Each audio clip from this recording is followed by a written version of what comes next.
We are proud to be the voice of the voiceless, Jason, dare I say, which Absolutely. brings us back to the current. You had mentioned kind of in passing a few days ago that we had been sent things about Punk's Yeah. hmm return. And so I was curious, first of all, what that feedback encompassed. Were they just asking us to talk about it, or were they providing any thoughts, opinions of their own? Well, the number one thing that we were getting was just, hey, dumbasses, do you realize CM Punk just walked down the aisle? I mean, as it was happening, we started getting lit up, okay? Right.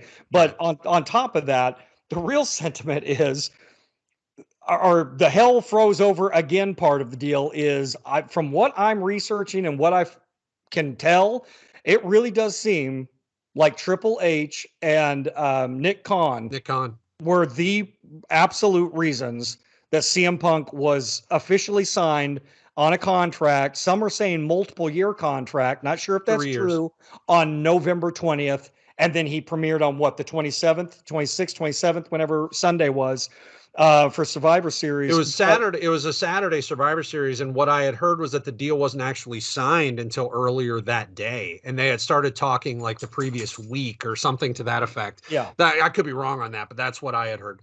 So a lot of you out there were just like, holy shit, money talks. Because, what I was most interested in, I mean, I hate to say this because I don't want to piss all over the excitement that a lot of you out there, I guess, have about Here it CM Punk comes. coming back to WWE. Here it But comes. I really wanted to hear what Triple H had to say. He's really who I want to hear from on this, because I thought, a no mother way. But it goes to show you that the game, the Cerebral Assassin, really does do what's best for business. He at least learned that from Vince McMahon. And seeing, I love Triple H at this state of his life and his career. I have grown to love him in his executive position Oh yeah. as much as I hated him in his talent position. And him being up there in that, that post game, taking all the Press conference. question, the press conference, and he's got his glasses just sitting on top of his semi-shaved bald head, his semi-dyed beard, not giving a anymore. And him just being like, hey, I'm different. He's different. It's a different company. This is what's best for business. Everybody out there, our fans want to see it. So we made it happen. We're very excited to have him back. I mean, that's amazing. I'm more excited. This sounds crazy. I'm more excited about Triple H being having control of a Control. lot of WWE's future than I am about CM Punk coming back, because it speaks more about Triple H than it does CM Punk. CM Yeah. Punk came out and he said a bunch of I'm home stuff, and Triple H said, I know this is going to sound cliche, but this is his home. This is where he needs to be. I have a thought I on that, but I'll. I really hope that Phil Brooks, CM Punk, chick magnet for life. I hope that CM Punk and Triple H forge a new path together. And I'm sincere. I'm Yeah. sincere because those two, if they put their mind together for storylines, for real battles that CM Punk can do on the twilight of his career, that's going to be amazing. Just amazing. And I can't wait. But I am so proud of Triple H. I really am. It is an executive decision. I'm sure that and they said that CM Punk, since he's been back in the capacity he's been back, has just absolutely minded his P's and Q's, been very mannerly, not given anyone problems. And the thing is, the problem with CM Punk in AEW, he was bigger than the organization. He was bigger than AEW. CM Punk is not bigger than the WWE. And the WWE is used to controlling, in both good and bad ways, ego, maniacal talent. And I guarantee you that Phil Brooks will not be able to get away with the shit he got away with in AEW, where he just controls everything from catering to who goes on last to who gets hit upside the head. And he will not be able to do this any further. So I'm just very, very proud of Triple H, more than I even am excited to see CM Punk back. And that's the truth. The biggest response we got was, holy shit, can you believe Triple H did this? More than, holy shit, can you believe CM Punk is back? Oh, sure. And also the thing that was funniest to me actually was there's a clip of Cornette talking about the press scrum. And they played the audio that you just referenced where Triple H near the beginning was asked about Punk and what his full response was. And they played that clip. And then afterwards it cut to Cornette, who, remember, knew Triple H back in the day and was not really a fan of him, but has begrudgingly given him credit for like NXT when he was running it. And, and a lot of the, he seems to prefer Triple H's booking certainly to Vince's these days.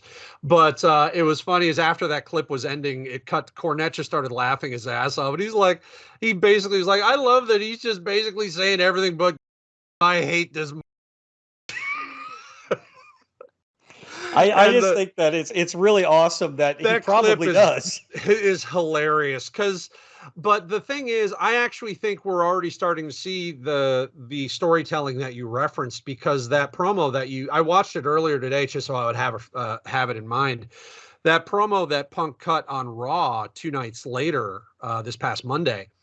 A lot of people, I saw like some, discourse online, which surprise, was not always nuanced and intelligent, but or polite. But some people were kind of like, oh, like, it was just disappointing, blah, blah, blah. I think what I saw from that promo was the beginning of the story that they are telling, where I think Punk is going to go hardcore heel. Yeah. And I think he's going to do it by being extremely disingenuous and passive aggressive and kind of utilizing some of the stuff that like the AEW crowd would want to possibly boo him for, and actually use that as part of an on-screen persona to set him up as a heavy against maybe in a match against Rollins, where Rollins is actually the face and Punk is the heel. I saw that as being the setup where they could be heading moving forward. Either way, I think Punk is still talented enough. I mean, on the mic, he's better than pretty much anyone they have outside of maybe Paul Heyman. And I would say he and Heyman are probably on equal footing. And they're going to have those two meet up at some point or another, whether it'd be Punk versus Reigns with Heyman in the middle, or there's all sorts of fascinating scenarios that can play out. Likewise, my big concern is that Punk stays healthy, because as he has gotten older, he's suffered some pretty bad injuries in AEW.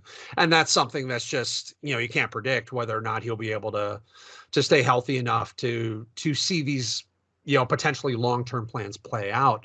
But I mean, I thought if Triple H could make amends with the Ultimate Warrior, who absolutely just humiliated him back in 96, then I figure he would probably be eventually okay with, maybe he has more of a personal animosity to Punk than he does with Warrior. I don't.